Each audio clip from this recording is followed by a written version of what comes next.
Good morning, guys. I'm setting up a new monitor in my office. We just came back from this California trip, Alberta trip. We went to Texas, we went to Florida, we went to Kenya, we were in the Middle East. The last 3 months were just wild, absolutely wild. But the next 3 months, I predict things are gonna not slow down, but for traveling and physically moving, they're gonna slow down. Definitely, they're gonna be busy as ever for our students.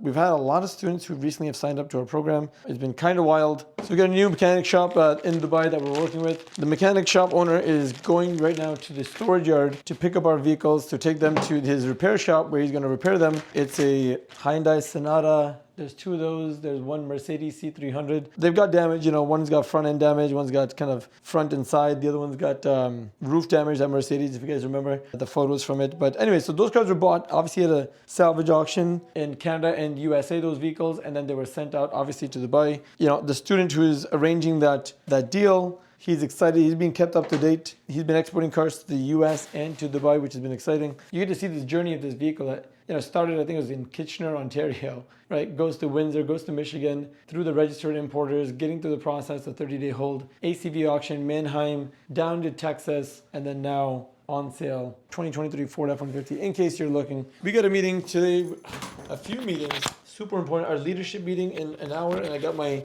main tech digital course launch meeting with CMO, our marketing team, in 5 minutes. So you'll get to hear that conversation, really get to see what life is like as a digital dealer, but also, for me, it's building the school where I get to talk to dealers. Let's jump on this meeting and let's check out this new monitor. I'm excited. It looks like she closed them. We got 7 days right now to really refine the one offer. I've been doing a lot of thinking and writing and putting it on paper, the one offer with 3 stages where everybody does enter with stage 1. Ernie has a lot of momentum because he's taking calls every day right now. So he's growing, he's learning, he's refining, he's finding the holes, he's asking the right questions. Let's just turn ads off until we get the clarity. Let's just use 7 days to just turn them off and then return them back on once we know. Real pressure to get clarity because everything has been coming from lack of clarity. What we've been thinking and how we've been making this into a one pathway entry, we did kind of execute that in the morning call today. So if you do want to go over Madia's call, I think you'll enjoy it. This is basically going to be a discovery call, so we understand what exactly is on your mind. So, is this first call or second call, sir? We thought it was the first call, but very quickly as he was talking, he said, "No, I did talk to somebody in your team before."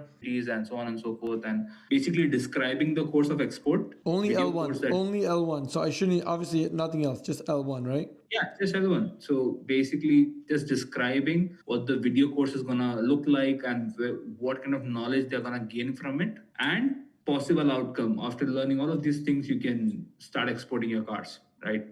This should be the video for exporting for the landing page for L1. Okay. You need to start, introduce yourself. What do you think? Yeah, absolutely. I already have.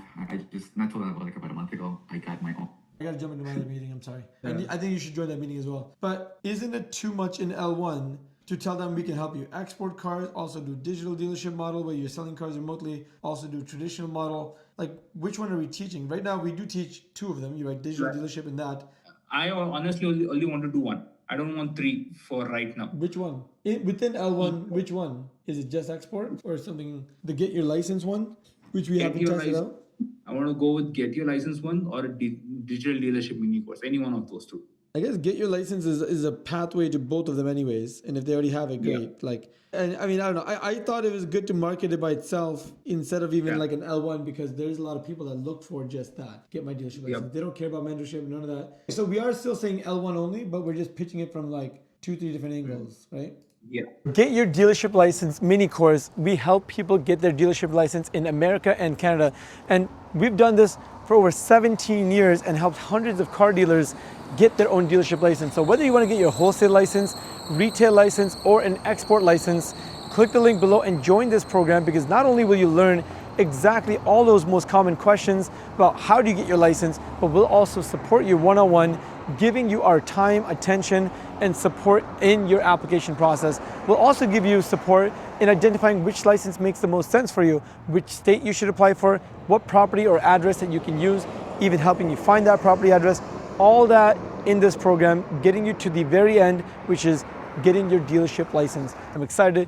to see you on the other side of Car Dealership University. I got 2 rooms in my house fully black, my office and in my basement as well. And similar to you, but not as coordinated. maybe not as coordinated as you, but like I love my instruments, man. I got a Dole in my house. I got a drum and bass machine. I got a guitar set. A drum set. I live in Niagara Falls, in man. what general city? You don't even have to tell me where. Niagara Falls, man. Niagara Falls. And of all the instruments, I have to say the Dole is my favorite. Yeah, it's the one that makes you move the most. That's amazing.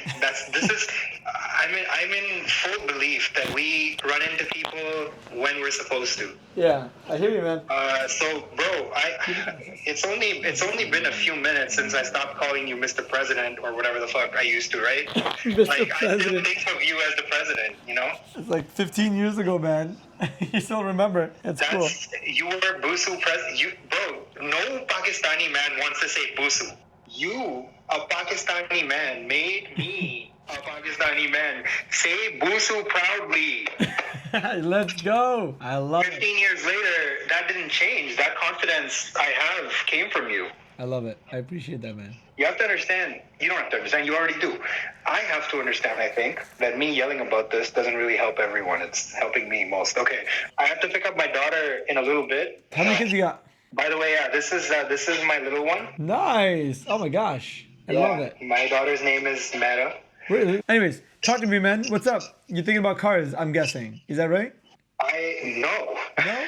Not at all. Well, I do sometimes. The cars are always around, right? There are some car business related things. I reached out to maybe mention, I don't know if this was more important for you or me, man. I'm reaching out because every time I do this, when I feel this way, I end up reaching out to the right people and I end up saying the right things. And then I never end up making people feel bad. So I just, whenever I feel like this and I think of somebody, I'm almost praying for them because they did good for me, but I'm not religious enough to pull that off. A lot of money. More than me and you. More than me and you. the Sometimes hell? I get worried the money they make. It doesn't make any sense. To them it makes sense to me, but it's a lot of money. So the accountant saying that This is our internal These guys bookkeeping makes accountant. money, they make money more than even the dealers. How about this? Average deal, how much profit is a student pulling in right now? Average. 3,000 to 4,000 $3,000 to $4,000 of profit that they're getting Yes. after all fees, expenses. after all fees, expenses. Yeah. After when we do the take out everything. Have you ever seen anybody lose money on a deal? No, In I think Hardly. a year and a half, I don't think we've had any deal that's been a loss deal. no, we There's don't. no such thing as well. Yes, because actually what we do is we sell good cars. Number one, we do serious disclosure. Number two, number three, we do proper accounting. What happened with the other one, the cancel deal? Is that still annoying you or? Yeah, no, he's like left the chat, like he's missing, so I might have to reverse the deal. I'm gonna have to reverse the deal. Like he's not even answering my emails, text messages, nothing. Yeah, this is where you gotta decide, be hardball or not. But yeah, I mean, I agree with you. Like generally speaking, like, well, it sucks because you bought the car for him, right? I mean, you're kind of in between because this one you kind of haven't fully bought it. Hopefully, you can still buy it and sell it to somebody else. I mean, that's usually what ends up happening. But yeah. Well, honestly, I got I spoke to the other guys. They're only charging me like $500 because they put winter tires and stuff on it, right? So I placed 1,000 deposit. So pretty much that's all I'm losing. That's fine. I'll swallow the loss. Nice. Well, at least it's not a big one then. That's good. I mean, again, luckily we didn't purchase the vehicle yet. Yeah, it's not Cool, man. Yeah, so what's going on with the other guy? What's the deal with this guy? Sometimes you get deals that just cancel. I mean, that's the nature of the digital dealership model and the fact that, people obviously can change their mind at some point in the process. In this case, it was late in the process. It probably wouldn't have been the same conversation if we had bought the car into inventory specifically for them. So we tell customers, look, if you're buying a car specifically for you, I mean, unless we didn't disclose something, unless we didn't tell you, unless there's a major surprise in the car, like you have to go through the purchase, which is why you would sign the contracts and whatnot, as we're purchasing the vehicle.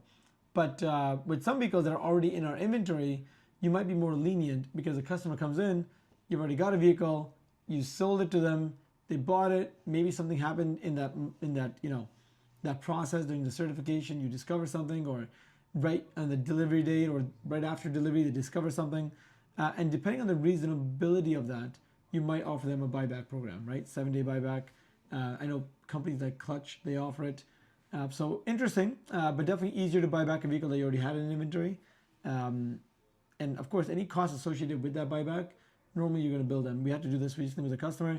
We got him to pay for the safety and whatnot because he didn't have a real reason to why he was backing out. There was just a change of mind, whatever it might be. But it was kind of too late because he'd already got the vehicle ready. It was already in his name. It was waiting, and he just had to come take delivery. Like everything else was done. The bank was already in process. It was already on his credit profile. But still, we let him back out. And the way we did that was by having him pay for the associated costs. So, anyways, that's actually still in the works right now. So I'll keep you posted on exactly what happens with that. It's very rare. We're talking twice a year maybe that might happen, and even then, like you'll remember one of them. I'm not talking about just cancellation because of financing approvals or not. Like I'm talking about cancellation, like everything's done. I have no reason not to really take this car, but I want to change my mind, and then you have that conversation. That's it.